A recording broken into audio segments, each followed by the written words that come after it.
राधे राधे दोस्तों, welcome to my new long video. तो finally हम लोग पहुंच चुके हैं एक लंबा सफ़र तय करने के बाद अपनी मंजिल में। तो यहाँ पर सुबह सूर्योदय होने वाला है और राघव को उठा रहे हैं क्योंकि स्टेशन आने वाला है। उसके बाद मैंने बाहर का व्यू दिखाया, कितना सुंदर नज़ारा है। यहाँ पर हम लोगों ने सामान इकट्ठा कर लिया है और फाइनली हम लोग आ गए हैं द्वारिका धाम। तो मैंने ना कभी सोचा ही नहीं था कि मैं कभी द्वारिका भी जाऊंगी। यहाँ पर ना छोटे छोटे चित्र बने भगवान कृष्ण से रिलेटेड। तो ये है स्टेशन। यहाँ पर हम लोगों का 30 लोगों का ग्रुप था। तो कुछ लोग ना रूम वगैरह ढूंढने गए थे, जब मिल गया तो फिर हम लोग आ चुके हैं सुबह सुबह। इसके बाद हम लोग जा रहे हैं गोमती स्नान करने। तो यहाँ पर कुछ लोग आगे निकल गए, कुछ लोग अभी पीछे आ रहे हैं, बाकी हम लोग। तो राघव ना बहुत ही ज़्यादा खुश था और मैं बहुत ज़्यादा एक्साइटेड थी। तो यहाँ पे ना राघव नहाने के लिए एक्साइटेड है और मैं द्वारिकाधीश के दर्शन करने। तो हम लोगों ने ना गोमती स्नान कर लिया है। अब हम लोग जा रहे हैं द्वारिकाधीश के दर्शन करने। तो यहाँ पर ना मंदिर में मोबाइल अलाउ नहीं है, तो हम लोग लेके नहीं गए। उसके बाद बढ़िया अच्छे से दर्शन हो गए। उसके बाद हम लोग घर आ गए, थोड़ी देर आराम किया और फिर शाम में फिर से हम लोग जब धूप कम हुई ना तो हम लोग फिर से घूमने निकल पड़े। और ये है प्यारा सा मंदिर, दूर से ही आप लोग दर्शन कर लो। तो यहाँ हम लोग गए थे समुद्र के किनारे। तो अब धूप कम हो रही है ना, तो भीड़ ज़्यादा बढ़ रही है।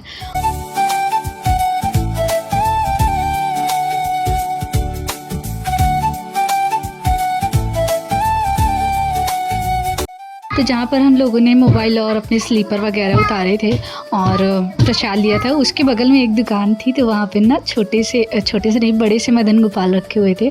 तो दूसरी दुकान के बाहर हम लोग खड़े थे और तुरंत जाके वही वाले जिसमें मदन गोपाल रखे थे वहीं चला जाता है और उनको प्यार करता है, कैप पहनाता है और प्यार करता है। तो वो दुकान वाले भैया कहते हैं कि इनको लेते जाओ, अपनी मम्मा से कह दो इनको लेते जाओ। तो मैंने उनसे कहा कि अरे अभी तो नहीं ले जा सकती, लेकिन कभी ना कभी तो ले ही जाऊँगी। मुझे ना बहुत अच्छे लगे। मुझे ना ये बात की खुशी होती है कि राघव को भी मदन गोपाल से लगाव है। तो ये है ना दूसरे दिन का वीडियो। तो आज हम लोग जाएंगे दूसरी जगह, द्वारिका में दूसरी जगह घूमने। तो हम लोगों ने एक बड़ी सी बस बुक कर ली थी, एक छोटी सी बस बुक कर ली थी। यहाँ पर हम लोग आ गए हैं नागेश्वर ज्योतिर्लिंग के दर्शन करने। तो ये है नागेश्वर ज्योतिर्लिंग। तो यहाँ पर ना सुबह सुबह हम लोग पहुँचे थे लगभग वही 7-8 बजे। तो यहाँ पर ना ज़्यादा भीड़ वगैरह नहीं थी। आराम से हम लोगों ने फ़ोटो खींची और वीडियो वगैरह बनाए, आराम से दर्शन करें। तो यहाँ पर छोटे छोटे जो मिरर होते हैं उनसे डेकोरेशन हुआ है और बहुत ही अच्छा लगा दर्शन करके। सबसे आरामदायक दर्शन यहाँ पे हुए हैं, लेकिन इतने ज़्यादा पैसे तो मुझे कमाने हैं कि इतने पास से मैं दर्शन कर सकूँ। तो चलिए अब चलते हैं आगे। तो यहाँ पर निकलने के बाद यहाँ पर कुछ ऐसे नज़ारा है। यहाँ पर कुछ 9 नाग रखे हैं, सबके नाम भी लिखे हैं। इसके बाद अब हम लोग जा रहे हैं बाहर, क्योंकि सब लोग बस में बैठ चुके हैं और हम ही लोग बचे हैं। यहाँ पर ना 80 से 82 फीट लंबी ये शिव जी की मूर्ति रखी हुई है। अब हम लोग चलेंगे बस में बैठने। ये देखिए मेरे बगल में मेरे पतिदेव स्टाइल मारते हुए गाइस। तो यहाँ पर अब हम लोग आ गए हैं रुक्मणी देवी और ये सब। यहाँ पर कई छोटे छोटे मंदिर हैं गोपीनाथ जी के। यहाँ पर एक तालाब है जिसको कहते हैं गोपी तालाब। कहते हैं कि इसी तालाब में जितनी सारी गोपियाँ थी ना, उन्होंने अपने प्राण न्यौछावर कर दिए थे। तो ये इसी तालाब की मिट्टी से बनता है गोपी चंदन। तो यहाँ पर एक छोटा सा ये वाला मंदिर है और यहाँ पर छोटा सा मार्केट था, एक ही दुकान थी मुझे लगता है, और कई छोटे छोटे। और ये देखिए तालाब का महत्व लिखा है, आप लोग पढ़ लेना। यहाँ पर राघव फिर से गया है मंदिर में पालना झुलाने मदन गोपाल को। यहाँ पर ना कई जगह पे छोटे छोटे मदन गोपाल रखे थे पालना में। उसके बाद राघव कुछ खिलाया पिलाया क्योंकि सफ़र लंबा था। और फिर से अब हम लोग चल दिए हैं। अब हम लोग जाएंगे भेट द्वारिका और वहाँ पर भी ना मोबाइल अलाउ नहीं है।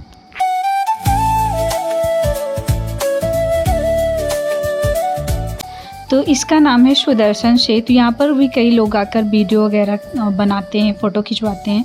तो जो हमारी बस थी ना उसने जवाब दे दिया, वो कह रही कि अब हम इससे आगे नहीं जाएंगे, आप लोगों को रिक्शा करके जाना पड़ेगा। तो और कई जगह छोटी छोटी जगहों पे हम घूमे हैं। उसका मैं छोटी छोटी क्लिप लगा दूँगी क्योंकि वीडियो बहुत ज़्यादा लंबा हो जाएगा। मेन मंदिरों को मैं आपको दर्शन करा दूँगी, तो आप लोग नाम भी पढ़ लीजिएगा और देख भी लीजिएगा। तो राघव काफ़ी ज़्यादा एंजॉय कर रहा था। तो ये हैं 84 जो साधु थे, उनकी धुनी क्या कहते हैं यही है। और यहाँ पर सबके नाम और फ़ोटो वगैरह लगी हैं। इसके बाद अब हम लोग आ गए हैं भेंट द्वारिका, जहाँ सुदामा जी और कृष्ण भगवान मिले थे, लेकिन वहाँ पर भी मोबाइल ले जाना अलाउ नहीं था, तो वो वीडियो नहीं बना पाई हूँ। और ये है सोने की द्वारिका। इसको ना सोने की द्वारिका जैसा बनाने की गई है। तो जो नीचे वाला पोर्शन है वहाँ पर भगवान और श्री कृष्ण के बाल लीलाओं का दर्शन मिलता है। उसके बाद आप छत पे जाएंगे, मतलब दूसरे पोर्शन में जाएंगे, तो उनके जीवन काल का जो उन्होंने किया है, इन सब चीज़ों का दर्शन मिलता है। उनके कई रूप, कई अवतार के दर्शन मिलते हैं और कई देवी के दर्शन मिलते हैं, और नागेश्वर ज्योतिर्लिंग, जितने भी ज्योतिर्लिंग हैं ना, उन सब ज्योतिर्लिंग के दर्शन मिलते हैं। तो आप लोग एंजॉय कीजिए।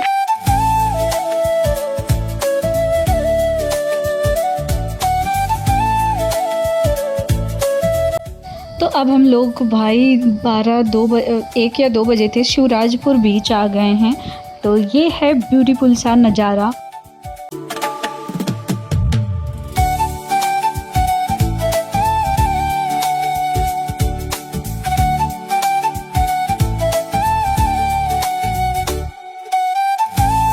तो यहाँ हम सब लोगों ने एंजॉय किया। उसके बाद बाकी सब लोग तो चले गए, कुछ लोग कुछ खा रहे होंगे, कुछ लोग बस में बैठे होंगे, और हमेशा की तरह लास्ट में हम लोग जा रहे हैं।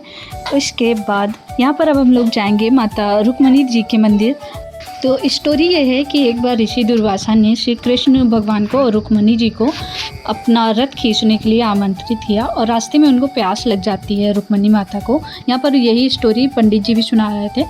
तो उन लोगों ने पानी पी लिया और ऋषि दुर्वासा को पीने के लिए नहीं पहुंचा, तो उन्होंने क्रोधित होकर श्राप दे दिया कि आप 12 वर्ष तक अपने पति से दूर रहोगी और सारी द्वारिका का पानी खारा हो जाएगा। तो यहाँ जो मंदिर है इसका पानी मीठा है, बाकी सारी द्वारिका का पानी खारा है। तो यहाँ पर हम लोग फिर 4 बजे के लगभग हम लोग स्टेशन पर आ गए थे, और यहीं पे हम लोगों ने खाना खाया। इसके बाद यहीं से हम लोगों की अगली ट्रेन है। तो कैसा लगा ब्लॉग कमेंट में ज़रूर बताएं। वीडियो अच्छा लगे like share and subscribe. Bye bye, Radhe Radhe.